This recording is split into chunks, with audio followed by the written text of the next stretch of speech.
The Peter Schiff Show.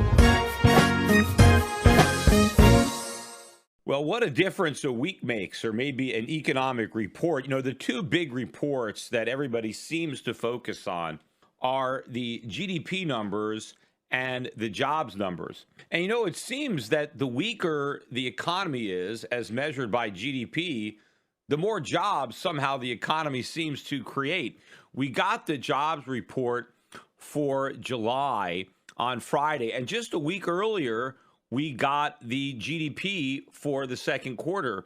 And as I spoke about on the last podcast, that number was basically half of what Wall Street had been anticipating, less than half.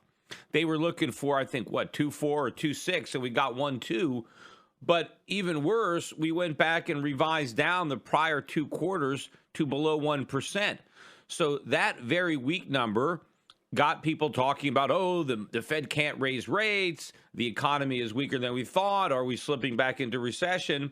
And now fast forward to a week, and we get a non-farm payroll report that is higher than anticipated. And now all of a sudden, people are start talking about September rate hikes again, which is so ridiculous. Although, obviously, with the stock market on Friday rising to a new record high, I doubt the equity traders actually believe that Friday's jobs report is going to produce a rate hike. Yet it doesn't stop all the financial journalists writing about how this confirms that the recovery is on track and the Fed could raise rates. This jobs report doesn't confirm anything. First of all, the expectation was for a gain of 185,000 jobs, and that followed the surprisingly strong 287,000 jobs that we gained in the month of June.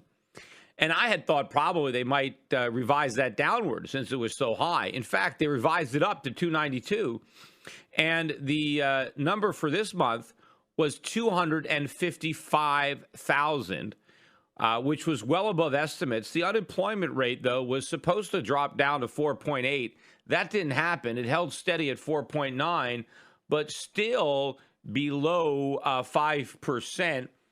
The labor force participation rate did manage to tick up ever so slightly from 62.7 to 62.8, but still a very, very low number. Average hourly earnings rose by 0.3. That's what was expected.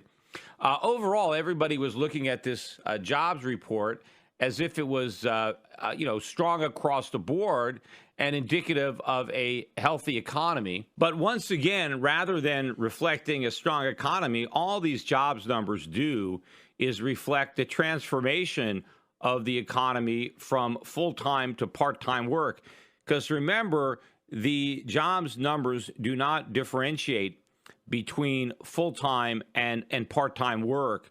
And so when you're just measuring the number of jobs and not looking at the quality or the number of hours worked per job, you get a distorted view of the true strength of the labor force. And in fact, there was a very, very large seasonal adjustment that positively impacted these numbers. And I don't know where they come up with some of these adjustments. And more often than not, they're wrong. I think that's what happened with some of the GDP numbers and why they had to make such big revisions. A lot of that had to do with seasonal adjustments. So who knows if the big job number from this month or even last month are going to hold up. They may not, stand up over time as there's more scrutiny on a lot of these assumptions. But again, if you look at the jobs and where the jobs were created, the biggest number, 53,000, comes in professional business services and temporary help. I'm not really sure how many of them were temporary help. But leisure and hospitality, number two, these are very, very low-paying jobs in the leisure and hospitality sector. That's 45,000. Government, unfortunately, added 38,000. That was a pretty big jump for government jobs. The last thing we want is more government workers. They're not going to produce anything, and the rest of us have to pay their salaries. So the last thing we want to see is a bigger payroll at the federal level or even state and local level, because that's a burden on the economy. Everybody else has to pay their salaries, has to support those individuals. Education and healthcare, again, very, very low-paying jobs. That's number three, 36,000 jobs there. And even temporary help services added 17,000. Retail trade added almost 15,000. These are the bulk jobs. I mean, if you look at the higher paying jobs, manufacturing somehow managed to gain 9,000, not very much. Wholesale trade, 1.7 thousand, and mining and logging once again lost about 7,000 jobs.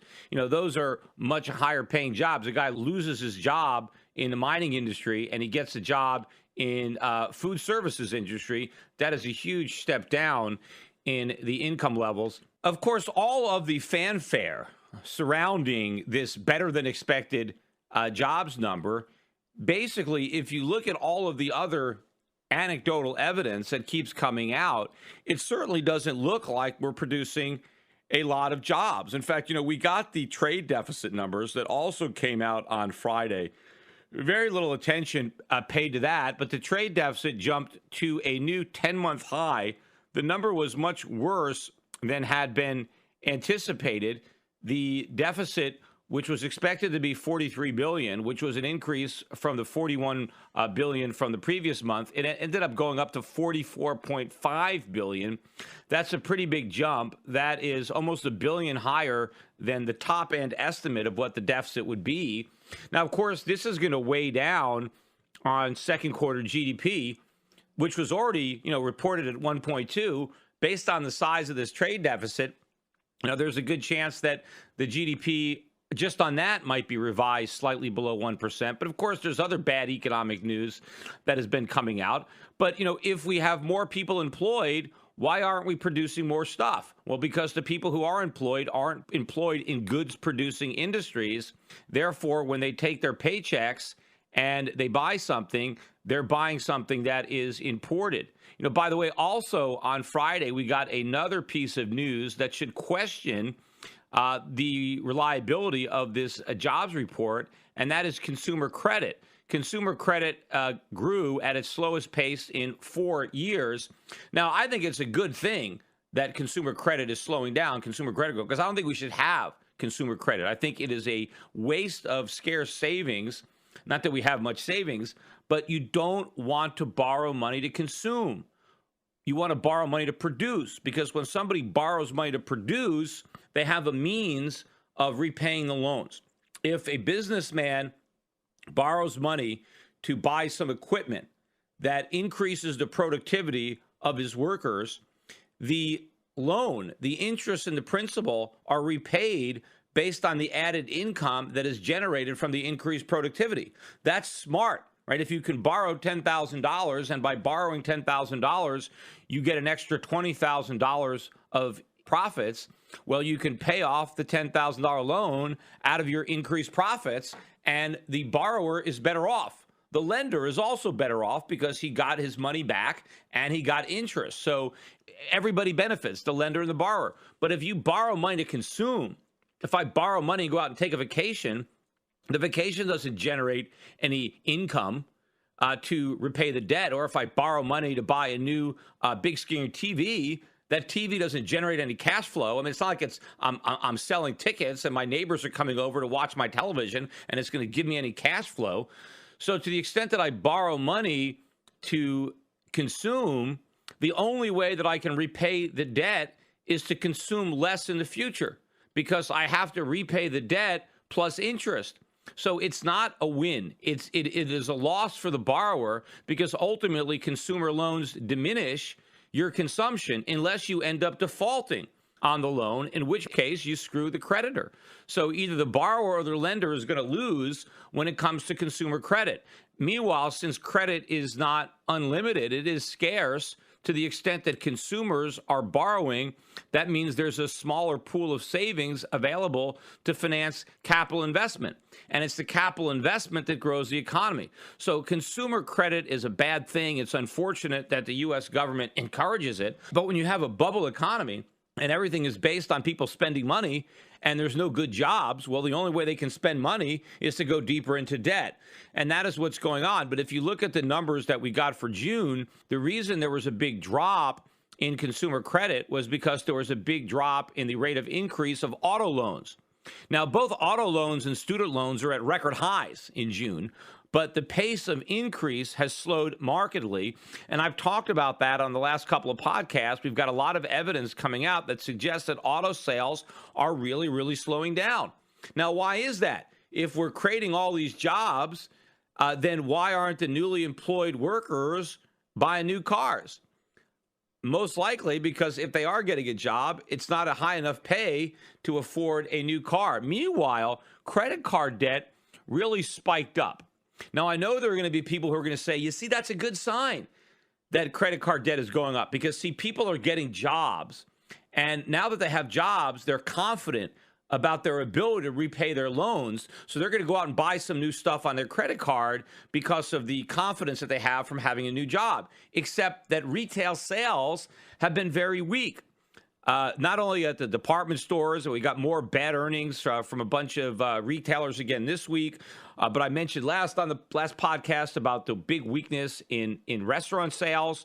So it doesn't look like consumers are rushing out to buy more stuff on their credit cards. To me, what is more likely is that because there are so few new jobs really being created, and to the extent that jobs are being created, they're just low-paying part-time jobs that replace the higher-paying full-time jobs that are being destroyed, more consumers are relying on their credit cards now than ever before to buy the very basic necessities of life. If you look at the data on income is barely rising. Savings are now falling. We're at multi-year lows again on the savings rates. So consumers are still spending, but their savings are falling and their incomes are stagnant. How are they managing to do this? Well, they're using their credit cards. They're relying more on plastic. But the fact that Americans have to borrow more money to pay the bills is not a sign of a vibrant, growing economy. In fact, it's a sign of the reverse. You know, earlier in the week, we got the number for factory orders, and factory orders were down, but they were not down quite as much as had been the consensus. They were looking for June factory orders to drop 1.8%. They only dropped 1.5%, but, you know, they revised upward the decline from the prior month from down 1 to down 1.2. So still, if you factor in the revisions, I think it was just as bad as had been forecast. But, you know, if you look at the year-over-year factory orders, they're down 5.6%. That's a big drop. But more importantly, this is the 20th month in a row that year-over-year factory orders have declined. I mean, it's almost 2 solid years. This is an all-time record. I mean, even during a recession, we have not gone through a period of time where year-over-year factory orders have declined this many months in a row. So again, you know, if we have all these jobs that are being created, why are we not getting more orders at American factories? And all of the anecdotal evidence seems to reject the idea that we have a strong economy that's creating jobs. But I think it's very suspicious. You know, the main number that people look at is the jobs number. They look at the unemployment rate and they talk about job creation. The GDP numbers, I mean, have really taken a back seat. The most important political number, the number that Barack Obama wants to brag about, the number that Hillary Clinton wants to run on, are the jobs numbers. What is the unemployment rate? How many jobs are we creating? And it's very coincidental that happens to be the only number that comes out good. I mean, almost all the other numbers are weak. And then you get this strong jobs number, and everybody all of a sudden thinks, wait a minute, I guess the economy is much stronger than we thought. Look at all this job creation. I've said before, the jobs numbers are the outlier. So there's obviously something wrong with that data point when all the other data points seem to confirm the weakness in the economy. And then you have this one lone outlier that rejects that and says, oh, the economy must be strong. Don't question all the other numbers. Question the jobs number and what is wrong there. And as I said many times, I think the movement of workers to part-time is just skewing up these numbers, as are the assumptions, the birth-death numbers, where the Labor Department just assumes that businesses are being created because they assume the economy is growing, and in a growing economy will create businesses. But if those assumptions are wrong, if the economy is weaker than the statisticians are assuming, then the jobs that they believe are being created are not being created. In fact, jobs are more likely being lost than created. So between that And between all the part-time jobs, you can't even believe these numbers. The numbers are all skewed up. And, even in the hours worked, you look at the average hours worked, and it's, let's say, 34 and a half hours a week. That is a measure of how many hours a worker works per week, not how many jobs he has. If you work for one employer and you work for 40 hours, you work 40 hours. If you have 4 jobs where you work 10 hours apiece, well, that's still 40 hours. The problem is, too, though, when somebody has multiple jobs, they have multiple commutes. Usually their jobs are not at the exact same location. So they have a lot of downtime. They have to get from one job to another job. They're not getting paid for that. And they have to pay the cost of doing that. I mean, most workers would rather have one job, show up at one location, stay there all day, and then go home. People don't want to be bouncing around from job to job because there's a lot of downtime. There's a lot of slippage there where people are really working, right? If you're just going from one location to another location, I mean, it's not leisure time for you getting back and forth to work. And you just have more and more commuting time. So this doesn't even get measured, but it is a reflection of, reflected in a falling standard of living. Another news story that I read during the week that really shows the weakness in the economy was heavy truck orders. These are these big trucks that, where everything gets shipped around the country. The orders for these big rigs are now at a 6-year low. It's the lowest since 2010. I read through this article about all of these cancellations where companies had ordered trucks and now they're canceling their orders. Why are they doing that? Well, because they were optimistic. They believed the president. They believed the Fed. They thought the economy would recover, and so they thought they were going to need all these trucks, and so they ordered the trucks. But as it turns out, they don't need them because the recovery is not as strong as they thought, so they're canceling their orders. Now, if we have all these jobs, why aren't these newly employed people buying stuff, and why aren't trucks shipping this stuff? Because you can't buy what doesn't get shipped. So everything has to get shipped somewhere, and this is all this anecdotal evidence that the economy is much, much weaker than is generally believed. Now, the market's reaction to this stronger than expected jobs number. I mentioned earlier that we had record highs in the U.S. stock market averages. Now, of course, year to date, the gains are nothing to write home about. It's not spectacular. And, just about maybe just a handful of hedge funds that are even managing to beat the S&P this year, even though it hasn't risen that much. But most people are underperforming.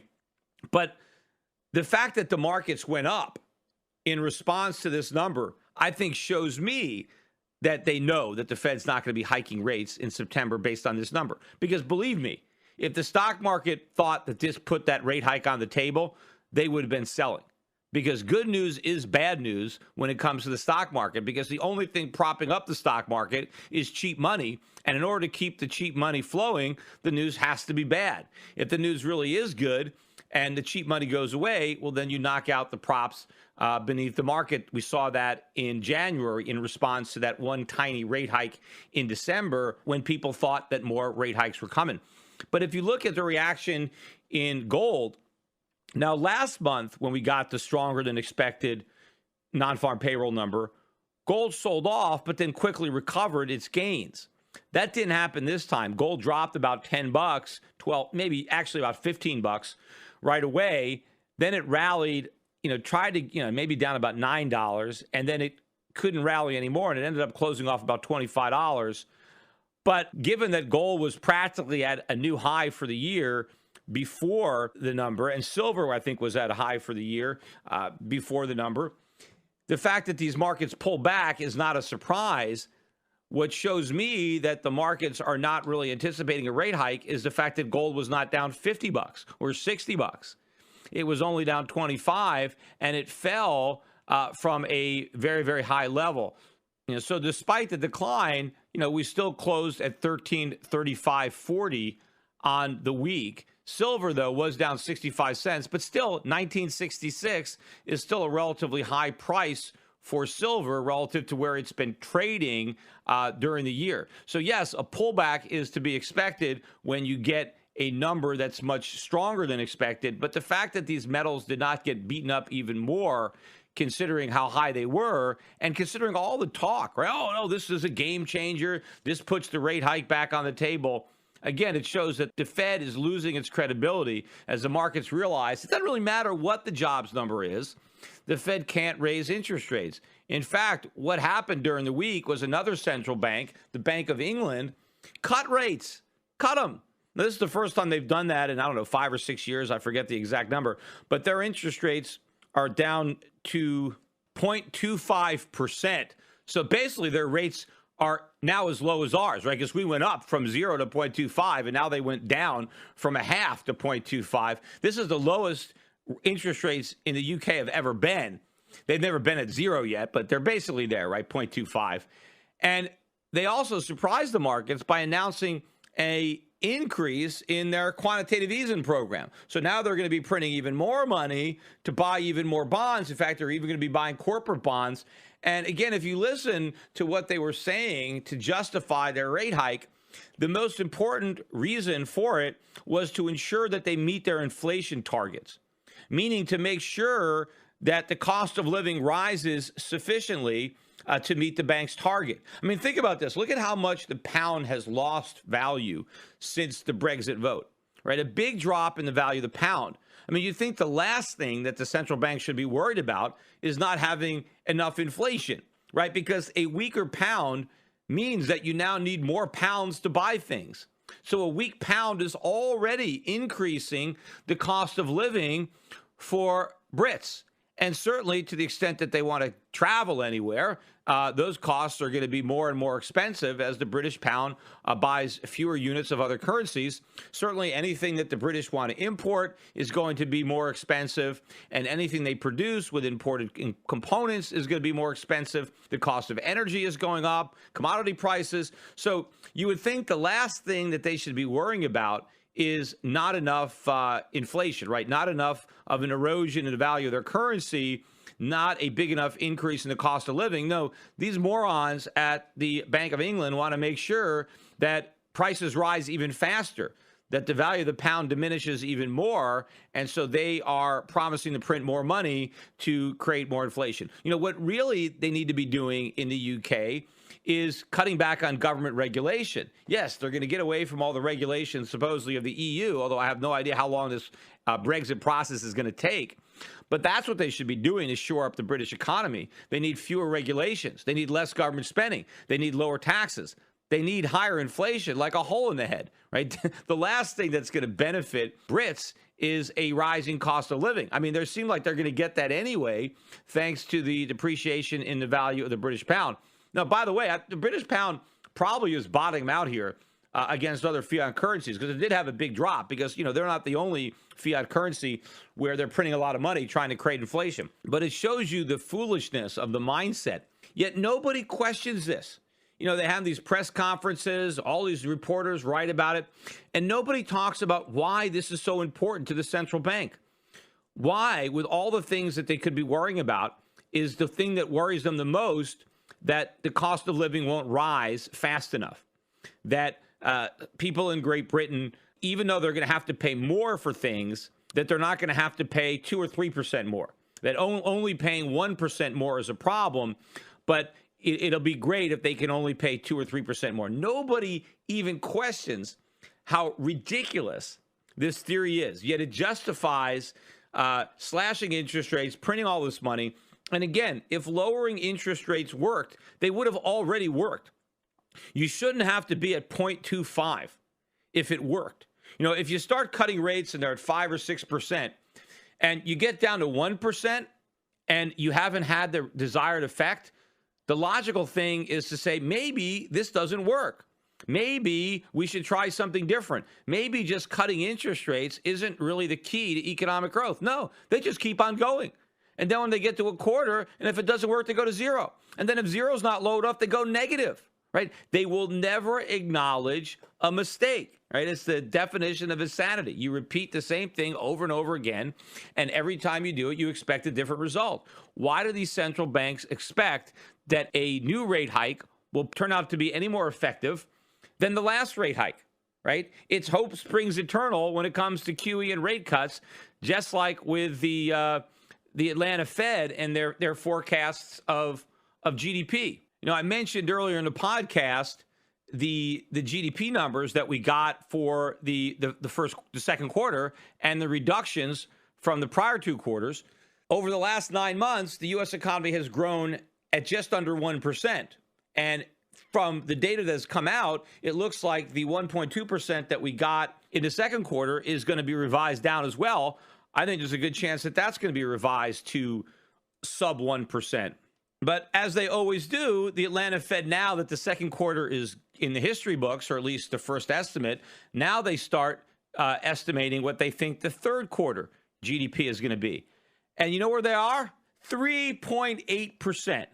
3.8% is the Atlanta Fed's prediction for the third quarter. Where are they getting such a pie in the sky optimistic number? You know, but this is what they do every quarter, right? They estimate this big number and everybody gets real excited. Oh, we're going to have all this economic growth. The Atlanta Fed 3.8%. And then what do? They spend the rest of the quarter ratcheting down their estimates. And in fact, just before we got the 1.2% number for the second quarter, a day or two later, the Atlanta Fed slashed their projections down to 1.8. And remember, as I said, back then, they didn't slash them enough. And of course, I ended up being right on that. But they always do this. They start up high. Everybody gets real excited. And then as the data comes out, and of course, the data is weak, they have to ratchet it down. But what makes them so optimistic in the first place? Why would they assume after 3 quarters where GDP growth averaged 1%, why would they assume that the third quarter is going to be 3.8? Based on what? In fact, if you look at all the other anecdotal evidence, some of which I've discussed on this podcast, there is nothing out there that would suggest anything like 3.8%, yet that's the guesstimate that they start out with. Obviously, again, I think there's a lot of political influence on these estimates to try to be optimistic, to try to put a positive spin on this. Now, I want to talk a little bit about politics. And, you know, this has been a difficult week, I guess, for the mainstream GOP and Donald Trump. Apparently, there's all kinds of rumors out there that a lot of the mainstream establishment Republicans are very unhappy with Donald Trump now that the polls seem to be going in the other direction. And, you know, I mean, they're basically in panic mode. But it seems to me that the one thing that the mainstream Republicans fear more than Donald Trump is Gary Johnson, right? Because you would think you've got all of these Republicans who are very upset at Donald Trump. They say he's not a real Republican. He doesn't represent our views. And some of them are actually saying that they're going to vote for Hillary Clinton, right? Because Donald Trump is so far from what we believe in, right? Or maybe it's because of protectionism, or because he's a bigot, or he says things that are so offensive, right? That I'm going to vote for Hillary Clinton as opposed to Donald Trump. But why aren't any of the dissatisfied Republicans coming out in favor of the libertarian ticket? On the libertarian ticket, you have 2 former Republican governors. You have Gary Johnson of New Mexico and William Weld of Massachusetts. They were both very successful governors. They both governed as Republicans in Democratic states. You would think that if you were a Republican and you didn't want Donald Trump, rather than going to Hillary Clinton, you would go for the libertarian ticket. Why aren't they? I mean, is it really that Republicans have more in common with a real left-wing Democrat, a liberal Democrat, than a free market Republican running on a libertarian platform? Because remember, the libertarian platform is about limited government. It's about a lot of the things that the Republicans claim to support, right? Getting government out of our lives, smaller government, less government spending, fewer regulations, lower taxes. That is what the Libertarian Party is promising.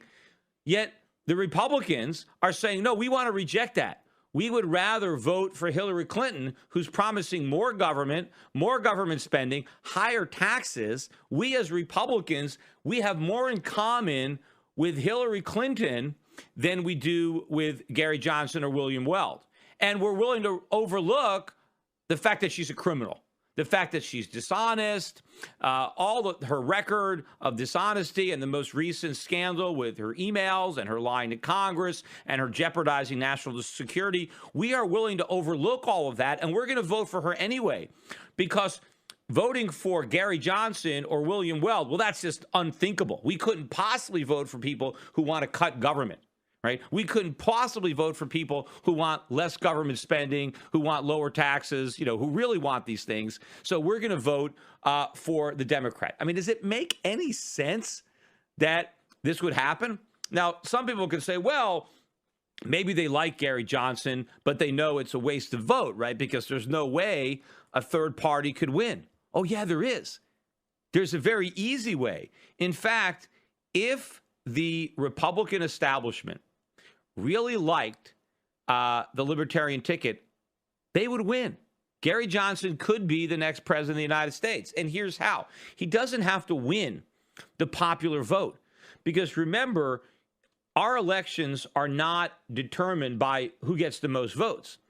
It's the Electoral College. And in order to become president, you have to get a majority of the electoral votes. Now, here is how Gary Johnson could become president. Let's say that a lot of the Republicans who were dissatisfied with Donald Trump publicly supported the Johnson-Weld ticket. If that were to happen, then all of a sudden, the Libertarian ticket would get a lot of publicity. They would get a lot of free media. They would also get a lot of donations. And they would be able to advertise more. They should be able to get their polling numbers up to 15%. And if they poll at 15%, they will be in the presidential and vice presidential debates. And now, Americans who are dissatisfied with either candidate, Americans who are dissatisfied with Hillary Clinton, there are a lot of Democrats who don't like Hillary Clinton. A fair number of them may be attracted to Gary Johnson and William Weld. There are a number of Republicans who don't like Donald Trump. They may vote for Gary Johnson or William Weld. So I think if they get into the debates, they could win. Gary Johnson can win. Now, how? Not because I think that they're going to win the majority of electoral votes, but I think that they could deny one of the other candidates a majority. You see, if Gary Johnson and William Weld can pick up enough states, maybe 5 or 6 states. They don't even have to be big states. Maybe some of the states out in the Midwest or the Southwest where they're already popular. Maybe William Weld, who knows? Maybe he can pick up his home state. Gary Johnson would probably certainly carry his home state. But if they could get enough electoral votes in a close race, right, assuming that Hillary Clinton and Donald Trump are pretty close, right, it's possible, and maybe even probable, that if the Libertarians get 5, 6, 7 states, that neither Hillary Clinton nor Donald Trump will have a majority. And then what happens? The House of Representatives decides the election. They choose from among the 3 candidates. Now, the House of Representatives is controlled by Republicans. But obviously, there's Democrats get to vote also. Now, who are the Democrats going to support? If they really don't want to support Donald Trump, there's no point in supporting Hillary Clinton because Hillary Clinton's not going to get the votes from the Republicans. Their only choice, if they don't want Donald Trump, would be to vote for Gary Johnson. And on the Republican side, none of the Republicans are going to vote for Hillary Clinton. Some of them might vote for Donald Trump. But if there's enough Republicans who really don't want Donald Trump, they really think he's as terrible as they say, what's the alternative? It's not Hillary Clinton, it's Gary Johnson. And so it seems to me that if the Republicans really are unhappy with Donald Trump, their candidate is Gary Johnson. He could win. He could easily win this thing based on the Electoral College. Now, I'm sure they know that. And so why aren't they getting behind Gary Johnson and William Weld? Because they don't want them to win. Because the Republicans would rather have a Democrat in the White House, even one as crooked as Hillary, than have honest libertarians in the White House, because what scares them more than Donald Trump is a third party actually winning. Because right now they have this dual party duopoly, right? They have the Demopublicans. The most important thing to a Republican is that if he doesn't win, then the Democrat wins. And the most important thing for a Democrat is that if a Democrat doesn't win, that it's a Republican, because they want to keep the game to themselves. They don't want the country to go to a three-party system. They don't want to share power with another party. And so despite all the rhetoric, they're all part of the same team, right? They're all the Demopublicans, and they don't want any outsiders coming in.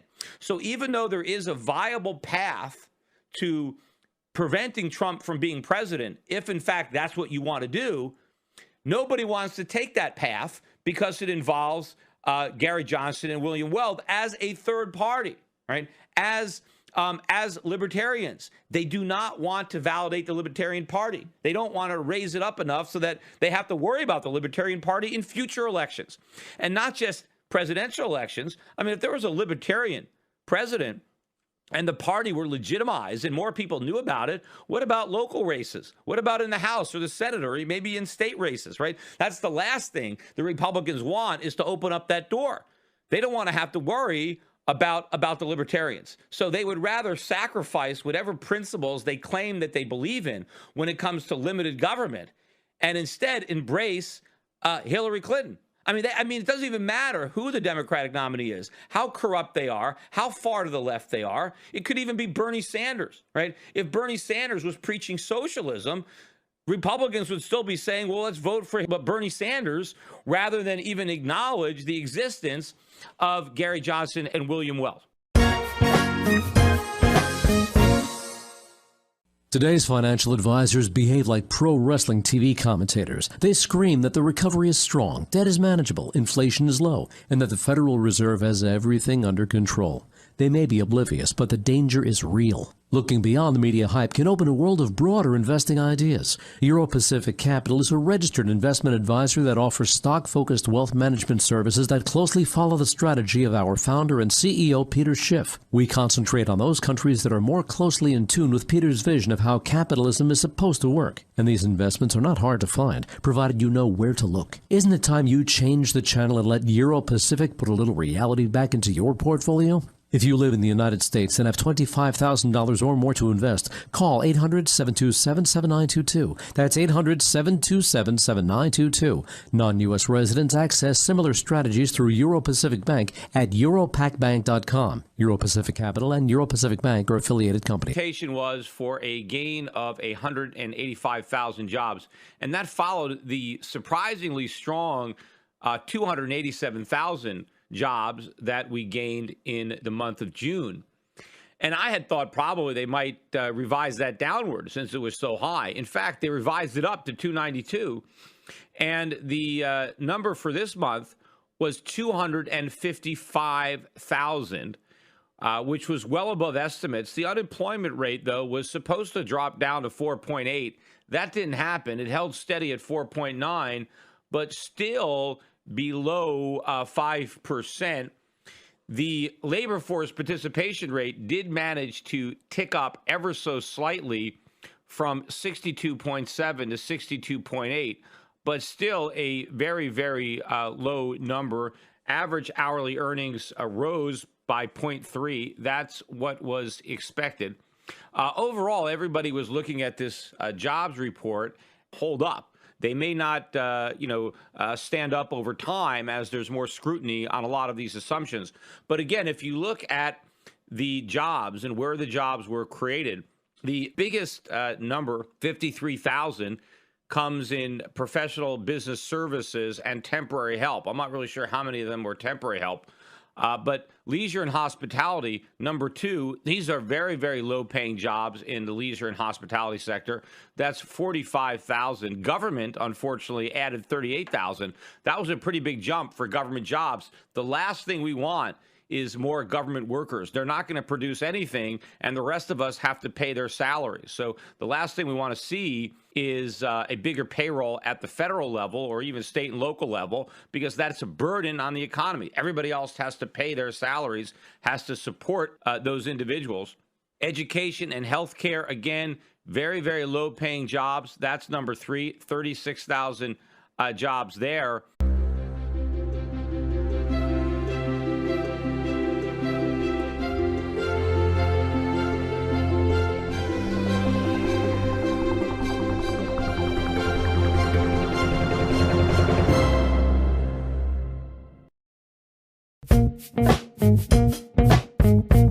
The Peter Schiff Show.